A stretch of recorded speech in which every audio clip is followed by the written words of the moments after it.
कि उन्होंने ही वो नारा दिया था कि तिलक तराजू और तलवार इनमें मारो जूते चार। अधिकारी की मर्यादा ये है कि उसको सही को चलना है। जब अधिकारी सही की ओर चलेंगे तो अधिकारी बताते हैं साहब इसमें ये ऐसे नहीं ऐसे हो सकता है, वह हमको भी समझना चाहिए। ब्राह्मण विरोध का तो कारण ही नहीं बनता। देखिए, संघ का कोई इंटरफेरेंस सरकार के अंदर नहीं होता है जी। संघ एक विचार परिवार है। हम किसान का सम्मान करते हैं और हम हैं कौन, हम भी तो किसान पुत्र हैं। ऐसा नहीं है, party one man two man नहीं बनी है, पार्टी ने कुछ प्रयोग किए हैं। बीजेपी दिन प्रतिदिन निरंतर चलने वाली एक प्रक्रिया है। नमस्कार, स्वागत है आपका हमारे खास कार्यक्रम आमने सामने में। आज हमारे साथ बात करने के लिए एक खास मेहमान मौजूद हैं जो कि प्रदेश कार्य समिति भाजपा के उत्तर प्रदेश के मेंबर हैं, चौधरी शेर सिंह जी, जो कि जाटों के फायर ब्रांड लीडर के नाम से जाने जाते हैं। बहुत बहुत स्वागत है सर आपका।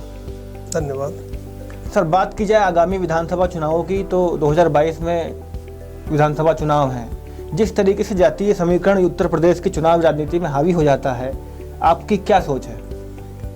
भारतीय जनता पार्टी न पहले कभी जाति की राजनीति करती थी, न आज करती है और न आगे करेगी जी। भारतीय जनता पार्टी एक राष्ट्रीय स्वयंसेवक संघ द्वारा निर्मित एक ऐसा संगठन है जी जो सर्व समाज के लिए काम करता है जी। सामान्य रूप से जहाँ जहाँ जिस जाति का बहुल रहता है जी, हमारा नेतृत्व उस दिशा में सोचकर वहाँ उस तरह का वर्जन तय करता है जी, और कार्यकर्ता उसी वर्जन को स्वीकार करते हैं। भारतीय जनता पार्टी के बढ़ने का मात्र एक ही कारण है कि वहाँ कार्यकर्ता स्वीकार करता है जो नेतृत्व का निर्णय होता है, उससे हमें जीत मिल जाती है। और जनता का विश्वास, जो हमारे नेता माननीय मोदी जी ने एक नारा दिया था, सबका साथ, फिर दिया सबका विकास, और अंतिम जो जोड़ा अभी सबका विश्वास, ये अपने आप में सबको ऐसा लगता है कि ये भारतीय जनता पार्टी के नेता नहीं है, ये हमारे नेता हैं, ये मेरे नेता हैं। लगभग उत्तर प्रदेश में सरकार के कार्यकाल को 4.5 वर्ष पूर्ण हो चुके हैं।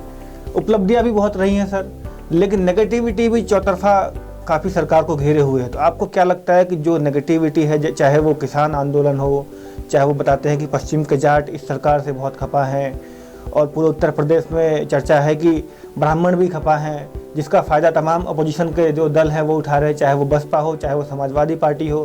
तो क्या सोचना है आपका कि इस जातीय समीकरण को कैसे बीजेपी मैनेज करने वाली है? मैंने आपको वही कहा कि बीजेपी को कुछ भी मैनेज करने की आवश्यकता नहीं है। बीजेपी दिन प्रतिदिन निरंतर चलने वाली एक प्रक्रिया है जी। उस स्थिति में जहाँ तक ब्राह्मणों का विषय है, ब्राह्मणों को पहले भी मायावती जी साथ लेकर चली थी, लेकिन ब्राह्मणों को याद है सबको कि उन्होंने ही वो नारा दिया था कि तिलक तराजू और तलवार इनमें मारो जूते चार जी। ये नारा उन्हीं के द्वारा निकला था। बात करें अगर समाजवादी पार्टी की, तो वो लोग भी जो है ब्राह्मणों को अट्रैक्ट करने के लिए परशुराम जी की मूर्ति लगवाना, चाहे जगह जगह ब्राह्मण सम्मेलन करना, तो कहीं आपको लगता नहीं है कि ब्राह्मणों का जो एक मजबूत वोट बैंक भाजपा के साथ था, अपोजिशन के झांसे में आकर या उनकी बातों में आकर कहीं ना कहीं डिस्ट्रैक्ट होने वाला है, बटने वाला है? देखो, इस देश में अगर सबसे ज़्यादा योग्य कोई कौम मानी जाती है जी, तो उसके बारे में हर व्यक्ति अपने आप में सोचकर चलता है कि ब्राह्मण जो है वो देश में योग्य विद्वान माने जाते हैं। ब्राह्मणों ने कभी इस तरह की दिशा में वोट नहीं किया। उन्होंने पहले भी वोट इसी आधार पर किया था, देश की दिशा के लिए काम किया था, राष्ट्र के लिए वोट किया था। आज भी वो लोग ये ब्राह्मण की बात नहीं है जी, ये ब्राह्मणवाद का जो नारा दिया जा रहा है ये नेता दे रहे हैं। किसान आंदोलन जो सर है काफ़ी लंबे समय से चल रहा है दिल्ली बॉर्डर पर, तमाम जगह पर, तो आपको कहीं लगता नहीं है कि चूँकि 6-7 महीने बाद ही चुनाव हैं और उत्तर प्रदेश भी किसानों की धरती है, मोस्टली किसान ही यहाँ पे रहते हैं और वो लोग अपना गुजारा खेती के माध्यम से करते हैं, आपको लगता नहीं कि किसान आंदोलन जो है 2022 में बहुत नुकसान करने वाला है भाजपा को? देखिए, किसान और आंदोलन जी ये एक दूसरे का पूरक है जी। आज से पहले भी किसानों के आंदोलन होते रहे हैं, ये एक आंदोलन अपने आप में अलग तरीके का आंदोलन है। मैं बाबा महेंद्र सिंह टिकैत जी को व्यक्तिगत रूप से जानता हूँ, कभी एक बार मैं उनको स्टेशन पर मिला था, तो वो किसानों के नेता के रूप में दिखते भी थे, और उन्होंने जब भी कोई धरना प्रदर्शन आंदोलन किया तो जनता को कभी परेशान नहीं किया। आज मैं जब किसानों के नाम पर इन तथाकथित नेताओं को कुछ आंदोलन करते देखता हूँ तो मुझे 26 जनवरी पर वो याद आता है कि जब लाल किले की प्राचीर पर राष्ट्रीय ध्वज फहराया जाता है तो वहीं राष्ट्रीय ध्वज को पैरों के तले रौंदा जाता है। वहीं किसान के नाम पर किसान को बदनाम करने की स्थिति में ये लोग अपनी रोटी सेकने के लिए उसी पुलिस को पीटते हैं। हम किसान का सम्मान करते हैं और हम हैं कौन, हम भी तो किसान पुत्र हैं जी। सरकार किसानों ने ही बनाई थी, किसानों के लिए बनी थी, और इससे पहले भी कांग्रेस केंद्र सरकार का रुख किसानों के प्रति इस मामले में कहीं ना कहीं पॉजिटिव नहीं देखने को मिला है। बातचीत भी बंद हो चुकी है और कोई रास्ते भी नजर नहीं आ रहे। तो क्या आंदोलन कितने सालों तक, कितने वर्षों तक चलेगा? केंद्र सरकार किसान पीछे हटने वाले को तैयार नहीं है, सरकार अपनी बात मानने को तैयार नहीं। सरकार कहती है कि वापस ना लेने की शर्त पे आप बात करने आइए, जबकि किसान अड़े हुए हैं कि पहले वापस लीजिए फिर आगे की बात करेंगे। तो समाधान कैसे हो? किसान अपने अपने घर कैसे जाए, अपने खेतों पे कैसे जाए? भाई जी, आप समाज की व्यवस्थाओं को देख समझ सकते हैं। हम जब कभी दो पक्ष कहीं किसी बात पर भिड़ जाते हैं और जब उनके बीच में सम्मान के तरीके से बैठकर बात करने के लिए हम लोग जाते हैं, तो जब बैठते हैं तो कोई शर्त नहीं होती है जी। ऐसे ही जब सरकार 11 बार पीछे लगातार इनको समय दे चुकी, वार्ता कर चुकी और वार्ता करने के लिए हमेशा तैयार है, आज भी सरकार तैयार है। मैं कहता हूँ आप मध्यस्थता करिए जाकर, और हमारे माननीय नेता हैं वो टिकैत साहब, वो आकर बैठे। ठीक है, बात नहीं बनेगी आगे की बात है, लेकिन बैठने में क्या दिक्कत है? एक शर्त रखकर ये चलना, ईगो बनाकर चलना कि आप इसको विड्रॉल कर लो तब हम बात करेंगे, मुझे नहीं लगता। वैसे वो सम्मानित व्यक्ति हैं और अपना उनके पीछे जन समर्थन है, वो जितने दिन चाहेंगे बैठेंगे, लोकतंत्र में उनका अधिकार है जी। लेकिन सरकार कहीं पर भी इस बैकफुट पर नहीं है, कहीं उससे अलग नहीं है, और किसान तो भारतीय जनता पार्टी की रीढ़ है। आप काफी लंबे समय से सर भाजपा की चुनाव मैनेजमेंट की टीम में है, तमाम प्रदेशों में, तमाम विधानसभा और लोकसभा क्षेत्रों के आप प्रभारी रहे। चुनाव की रणनीति आपने तय की और किस तरीके से चीज़ों को मैनेज करना है आप संगठन के बिहाफ पे देखते हैं। आपको कहीं ना कहीं ऐसा नहीं लगता कि यही जो छोटे छोटे फैक्टर्स जो मैं आपको बता रहा हूँ, इन्हीं फैक्टर्स की वजह से और ओवर कॉन्फिडेंस की वजह से आपको बंगाल में जो है हार का सामना करना पड़ा? नहीं, बंगाल का जहाँ तक प्रश्न है, बंगाल में हारे नहीं है जी। हम बंगाल में थे कहाँ? हम बंगाल जैसी धरती पर जाकर खड़े हुए, खड़े होकर हमारे कार्यकर्ताओं ने वो सहा जो कोई सह नहीं सकता। उस परिस्थिति में भी उससे 2 कदम आगे हमारे कार्यकर्ताओं ने वो भी सहा कि जिसके लिए वो तैयार नहीं था। लेकिन जब हम टीएमसी से लोगों को लेकर आए थे, तो इसीलिए लेकर आए थे कि जोड़कर कुछ सिस्टम आएगा। लोग हमारे पास आ रहे थे, हम उनको स्थान दे रहे थे। माहौल तो इस तरह का बना हुआ था कि जीत गए, बहुमत से आ गई भाजपा, आ गई भाजपा आ गई।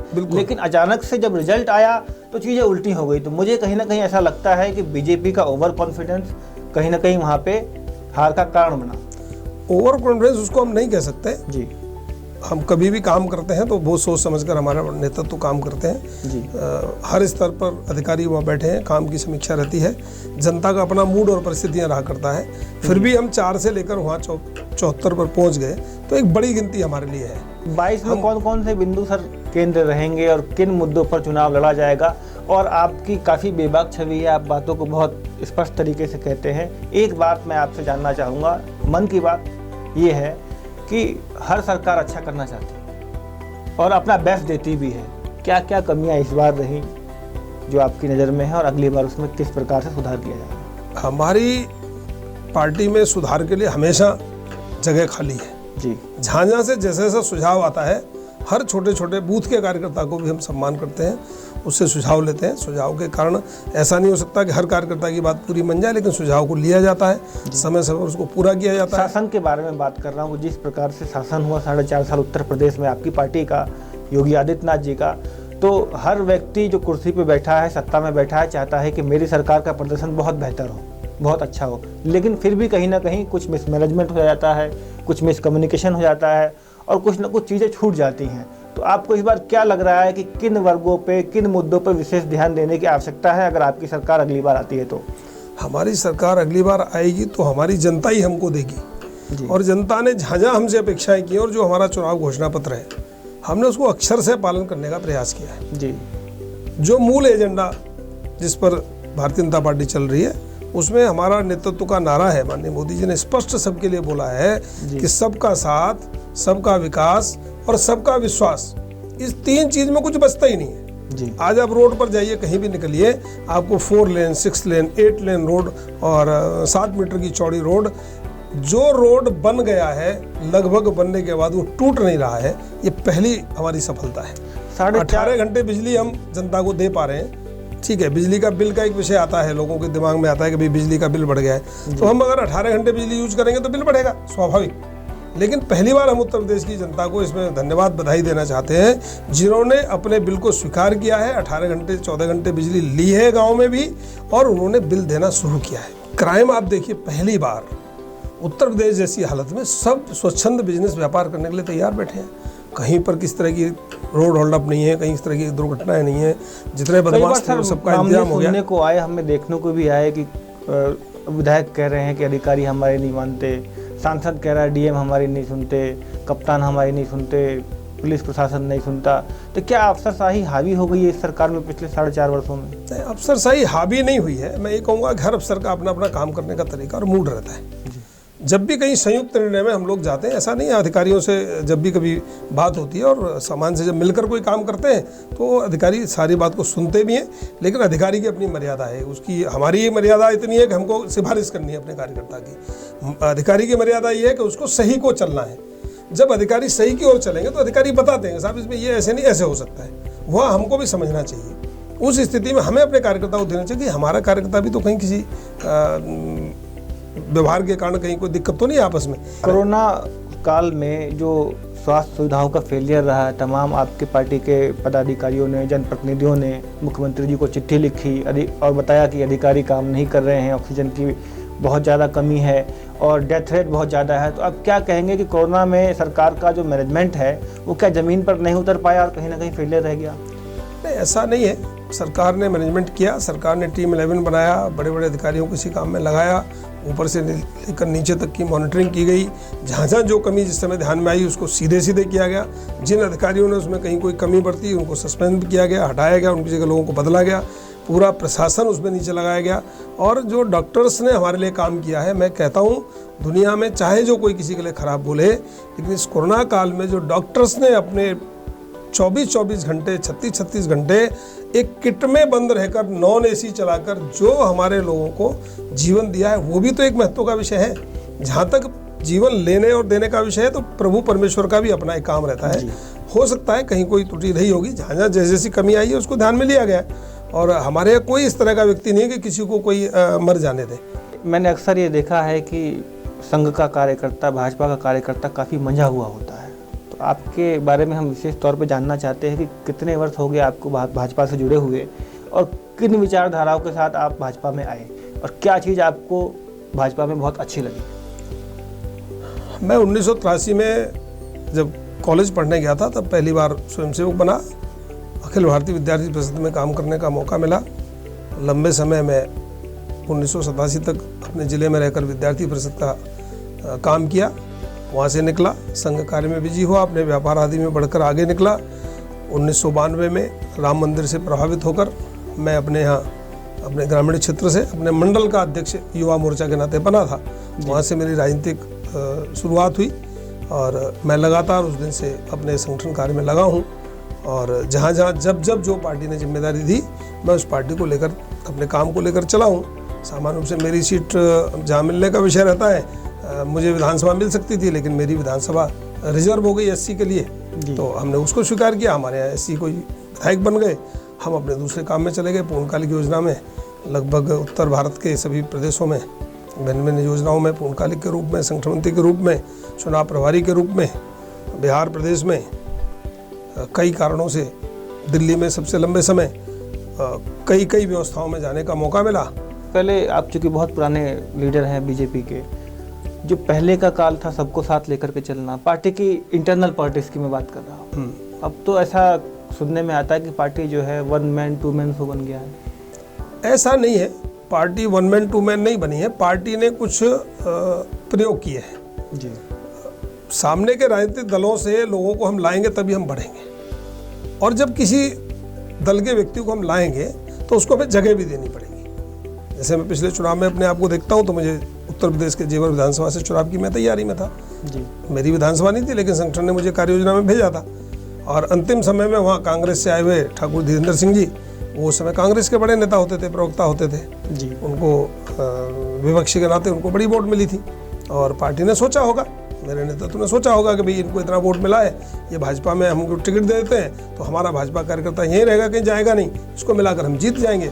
जीत जाएंगे का परिणाम जो आता है, तो जब उत्तर प्रदेश में इस योजना को लेकर 325 MLA बने जी, तो वह शेर सिंह एमएलए नहीं बना, इसका कष्ट शेर सिंह को नहीं था। शेर सिंह नाम के कार्यकर्ता को इस बात की खुशी थी कि मैं नहीं हूं तो क्या हुआ, ये 325 को मैं अपने आप में देखता हूं और मैं उनमें अपने आप को महसूस करता हूं। मेरी सरकार बनी है, मेरा मुख्यमंत्री बना है, मैं चौराहे पर निकलता हूं तो सीना चौड़ा करके निकलता हूं, मेरी सरकार है।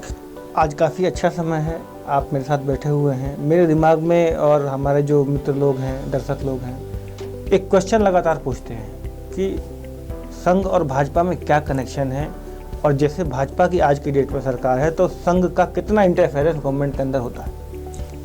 देखिए, संघ का कोई इंटरफेरेंस सरकार के अंदर नहीं होता है जी। संघ एक विचार परिवार है जी, और संघ आज से नहीं चला। राजनीति 1980 से बीजेपी, 6 अप्रैल 1980 में बीजेपी की स्थापना हुई। उससे पहले जनसंघ के रूप में हमने काम करना शुरू किया। संघ तो 1925 से काम कर रहे जी। संघ की योजना विचार ये था कि हमको देश के लिए काम करना है, लेकिन हमारे तत्कालीन अधिकारियों के मन में ये बात आई कि भाई चलते चलते अगर हमको देश में सिस्टम बदलना है तो हमको कहीं राजनीतिक व्यवस्था में जाना पड़ेगा। तो अपने 2 प्रचारक, उसमें से डॉक्टर श्यामा प्रसाद मुखर्जी, पंडित दीनदयाल उपाध्याय जी को निकाला गया उधर। वो लोग गए, उन्होंने एक राजनीतिक काम शुरू किया। कुछ दिन अटल बिहारी वाजपेयी जी उसी योजना में निकले, वो प्रचारक रहे। उन लोगों ने काम किया, काम करते करते आगे बढ़ते चले गए। अभी 2 थे, 2 से आगे बढ़ते चले गए। उस स्थिति में संघ एक विचार है और संघ को देश के लिए काम करना है, और भारतीय जनता पार्टी भी देश के लिए काम करे ऐसा संघ का उसे कहना है। उस स्थिति में संघ केवल मार्गदर्शन करता है, विचार देता है, और संघ सबको विचार देता है। संघ केवल भाजपा को ही विचार नहीं देता है। भारतीय जनता पार्टी एक पार्टी है, वो उनसे प्रचारक विचार मांगती है, उनको विचार दे देते हैं, उसमें वो लोग काम करते हैं। हम भी उसी योजना से कहीं ना कहीं काम करके लौटे हैं। तो यह देना है, देने के लिए कोई कहीं से आ जाओ, जब आप देंगे तो आपको कोई देगा। दूसरा मेरा ये सुशील जी बहुत इसमें स्पष्ट मानना है कि परमात्मा के यहाँ से जिसको जो मिलना है वो मिलता है, इसको भी हमें स्वीकार करना चाहिए। और सब अगर एमएलए एमपी हो जाएंगे, सब मंत्री हो जाएंगे, तो संख्या तो उतनी ही है ना, लोग तो बहुत है जी, कार्यकर्ता बहुत है। कभी किसी को मिलता है, कभी किसी को मिलता है, कभी किसी को मिलता है, किसी को नहीं मिलता। हम काम करते जाते हैं, जिसको मिलता है वो चला जाता है, अपनी जगह पहुंच जाता है, काम करता है, अच्छा करता है तो उसको दोबारा मिलता है, प्रमोशन मिलता है। नहीं करते हैं, किन्हीं के बारे में लगता है अच्छा काम नहीं कर पा रहे हैं, ऐसा नहीं कि वो नहीं कर सकते, होता है, हर एक की अपनी अपनी परिस्थिति रहती है, फिर उसका बदलाव भी करते हैं। अभी नया रिसबल भी हुआ, केंद्र में लोगों को बदला, अभी प्रदेश में भी ऐसी स्थिति आएगी, जहाँ जहाँ जिनको कमी लगेगी ठीक करेंगे।